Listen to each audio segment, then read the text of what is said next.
Every lie starts with a smile. And no one smiles bigger than Ellen. But Twitch told me that smile was hiding something big. And the closer he got to the top, the darker things got. And then, most people believe Twitch took his own life. That never sat right with me. Not with what he told me just a week before it happened. He said he saw something. Something behind the show, behind Ellen. And if he ever talked about it, they'd erase him.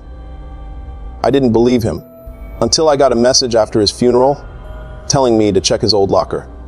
I found a USB, and the video on it, it wasn't a goodbye. It was a warning. This goes way past Ellen, way past Hollywood. I don't know how long this video is going to stay up. If you're watching, help me keep it here. Like it, subscribe, and share to keep this up. I hadn't stepped foot near that studio since the news broke. I couldn't. Not because I didn't believe he was gone, but because something about it felt unfinished, like a story that ended too clean, too fast. They said suicide, closed the book, posted tributes, and moved on. But I couldn't, because Twitch wasn't just a coworker. He was one of the only people in that building who felt real. Even when everything around us got fake, he stayed grounded. But the last time I saw him, he wasn't grounded at all. He'd started pulling away from people, missing rehearsals, avoiding eye contact. He smiled less. He didn't talk unless you made him. But when I finally asked what was wrong, he said something that stuck in my head like a nail. He said, "Some things feel bigger than me right now. I think I got too close to something I shouldn't have seen." That's all he gave me. Just that. And I let it go. I didn't ask again. I figured maybe it was stress, maybe burnout, maybe some personal thing I had no business digging into. Then the news hit. He was dead and gone. Just like that. And for a while, I tried to believe that was the end of it. I really did. I didn't want to believe anything else. But then I got this message. It came late one night. No profile picture.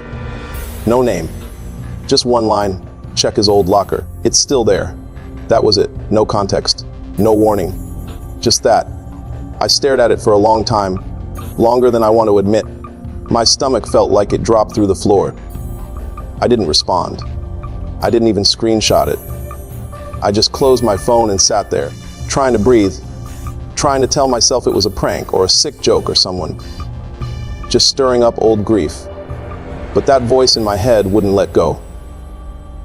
The same voice that had been nagging at me since the funeral. The one that kept whispering that something was missing, that this didn't feel like Twitch, that the story they gave us was just the surface. So I gave in. I told myself I'd go back once, just once. I'd check the locker, find nothing, and finally put this to rest. That was the plan.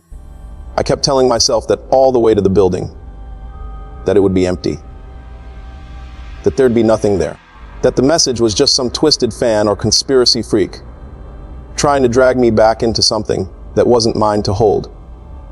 But deep down, I already knew something was there, and it was waiting for me. Getting inside wasn't hard. That was the first red flag. I still had my old keycard from when I used to work the floor, and I assumed it'd be deactivated months ago.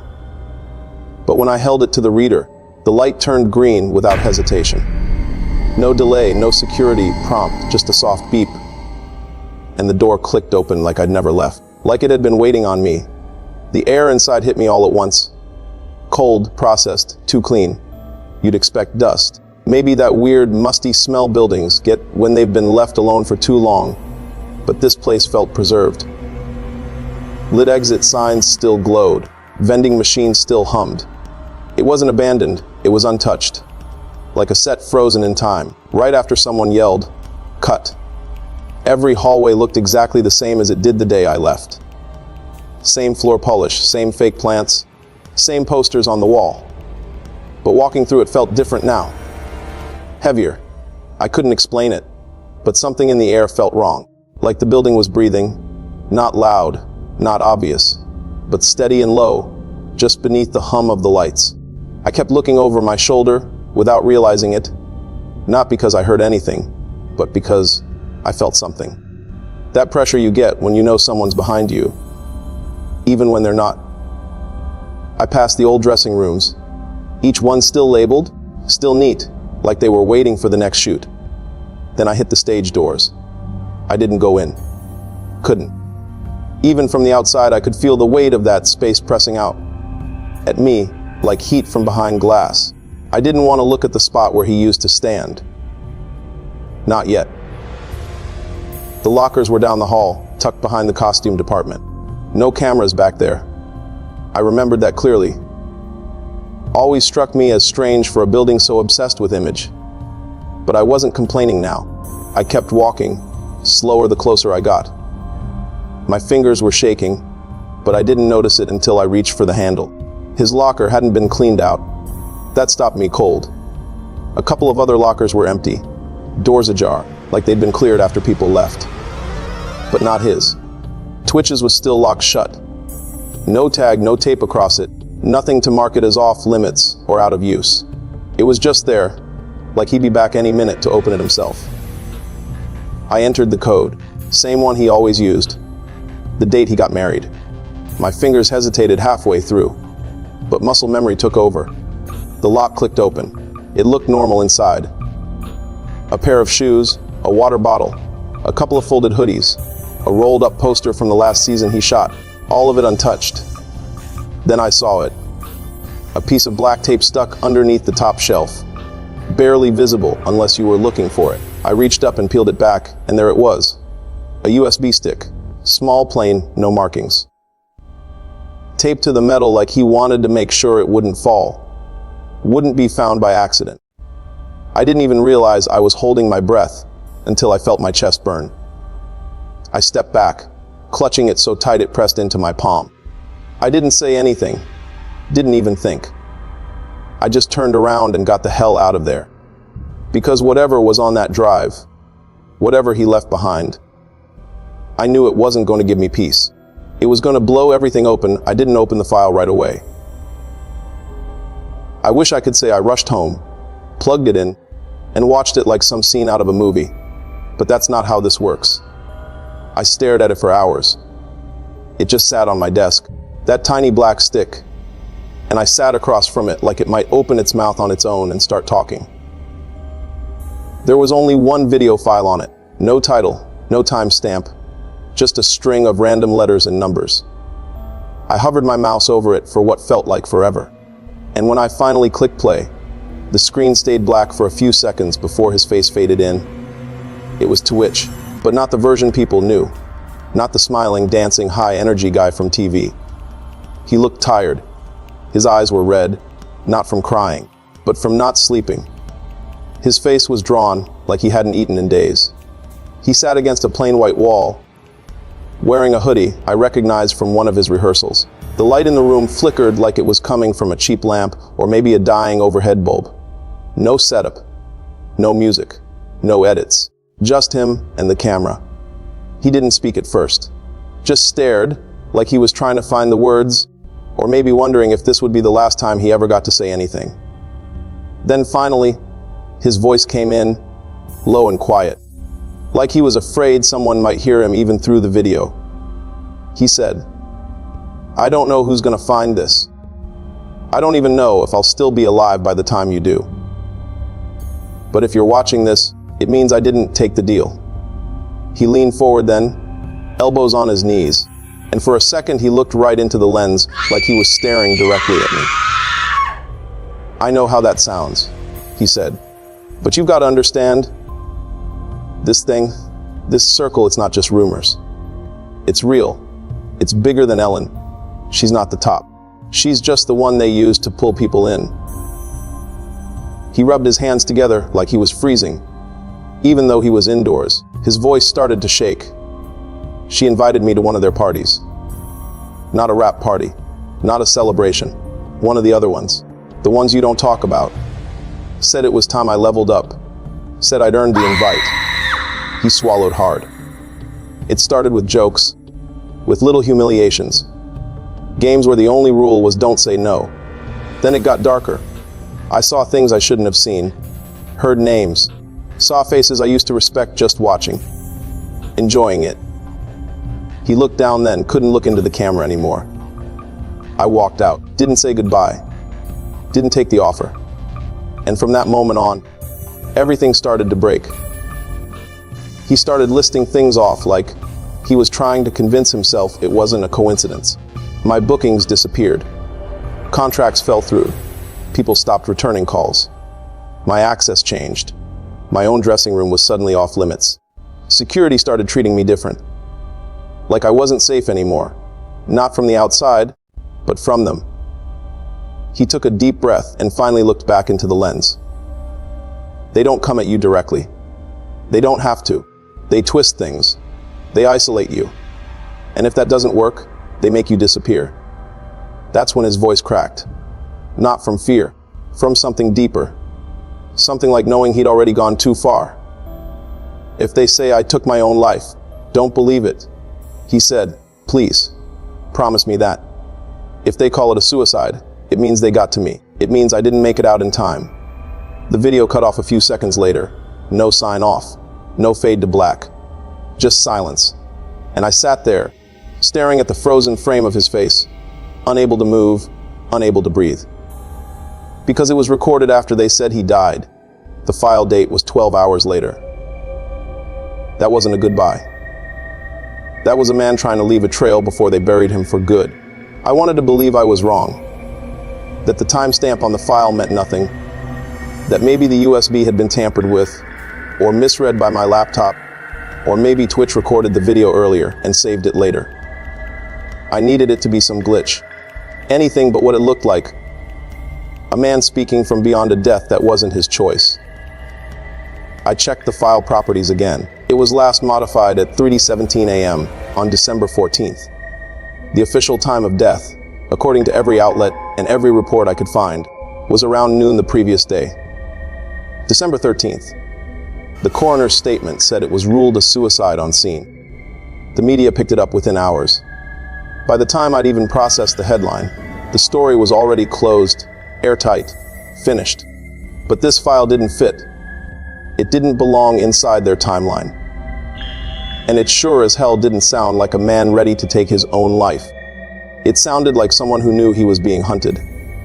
Someone trying to get ahead of what was coming. I opened up old texts, went through our last messages. Don't trust her. Not everything is fake. That was it. Sent at 1:06 a.m. on the 13th. Less than 12 hours before they said he was found. I called someone I used to work with. Someone who was still close to the studio. Just to ask if they remembered anything strange the day it happened. They got real quiet. Said the body was picked up fast. Said there was no real investigation. Said the cremation happened almost immediately. No funeral. No autopsy. Just gone. That part hit me hardest, because Twitch had told me once, offhand, during a costume fitting, that he wanted to be buried near his grandfather. Said he already had a plot bought in Alabama. Said cremation freaked him out. Said, I don't want to just vanish. But that's exactly what they made him do. They erased him, boxed it up nice and neat. Said depression, said mental health, said tragic ending. But if the video was real, then the ending wasn't his, it was theirs. I sat with that thought, and the room felt colder. I started looking out my windows without meaning to. I checked my phone for new messages, for anything strange. Nothing yet, but I could feel something shifting, like the moment you realize you're not alone in your house. Not because you heard a noise, but because the silence changed. That's what this was now. Not grief, not doubt. This was danger, and I had proof, which meant I'd just moved from witness to target. After watching that video, everything I thought I understood about this place started to shift. I couldn't stop thinking about the way tWitch looked at me that night backstage, like he wanted to say more, but didn't trust the walls. I used to think he was being paranoid. Now I'm not so sure he wasn't just trying to protect me. I started thinking back, replaying moments I'd buried without realizing they ever mattered. I remembered a party from 2 years ago, one of Ellen's private ones. No press, no publicists, just staff, selected talent, and a few big names from other networks. I'd always thought of it as a networking thing. Exclusive, sure, but harmless. But now, there were things I couldn't ignore. There was this one moment, maybe 30, 40 people in the room, when Ellen stood up with a glass of wine and said, "Let's play." Everyone got quiet real fast, like they knew what that meant. I didn't. I'd never been to one of those parties before, but the energy shifted. Someone was asked to stand in the middle of the room. They were told to do something stupid, then something humiliating, and everyone clapped like it was hilarious. But it wasn't. It was sharp, deliberate. It didn't feel like hazing or comedy. It felt like testing. I laughed along because I didn't know what else to do. Everyone did. That was the rule. Don't act uncomfortable. Don't flinch. Don't question it. Just blend in. Even Twitch smiled, but only with his mouth. His eyes were cold, fixed on Ellen the whole time. That was the night she pulled him aside. I didn't know what they talked about. But after that night, he started acting different. Quit responding to group chats. Showed up late. Said less. He looked like a man trapped between two choices, both of them bad. Now, after watching that video, I know what that night really was. It wasn't a party. It was an initiation. The offer, he mentioned. It wasn't a metaphor. It was real. He was invited into something. Something you don't talk about.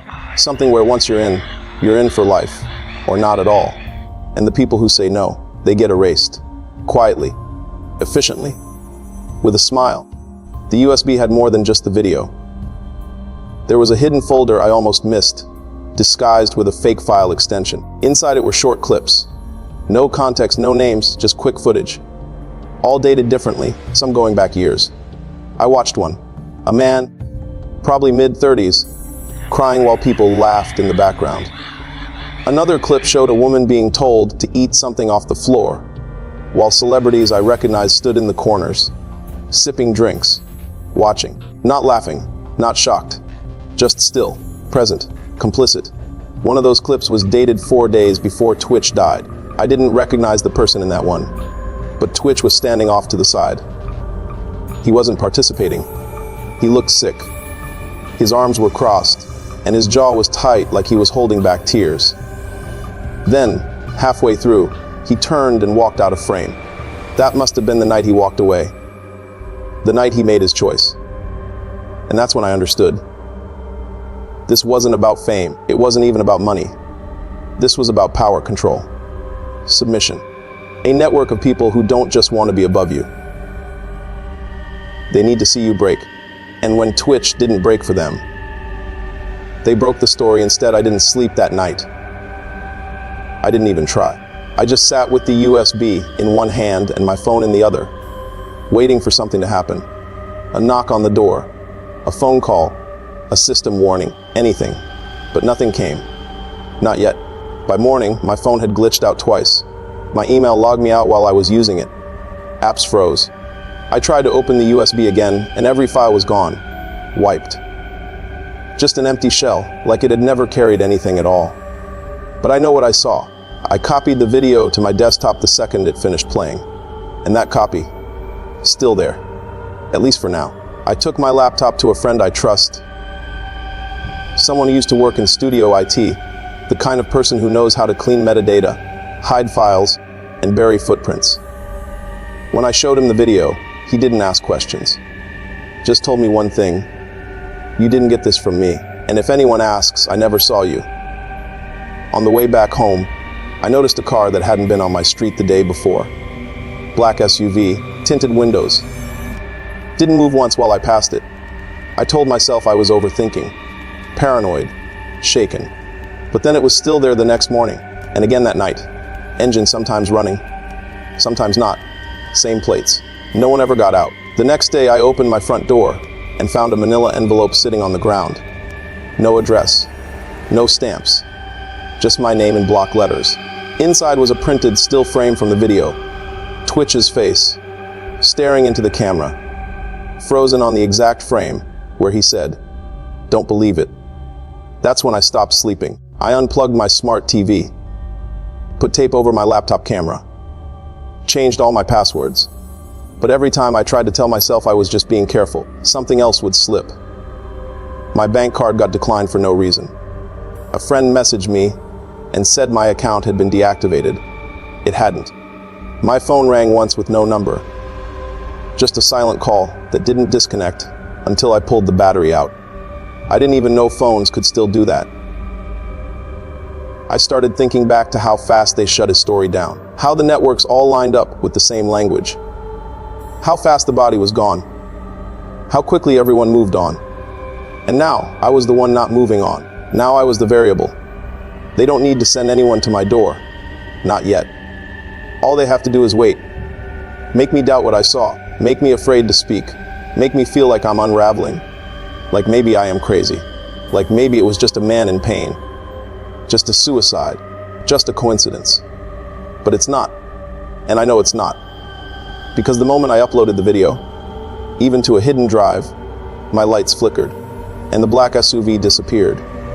They were done watching. And I think they were done waiting. If you're watching this, then somehow it made it out. That means they missed something. Or maybe they let it slip through, just to see who would pay attention.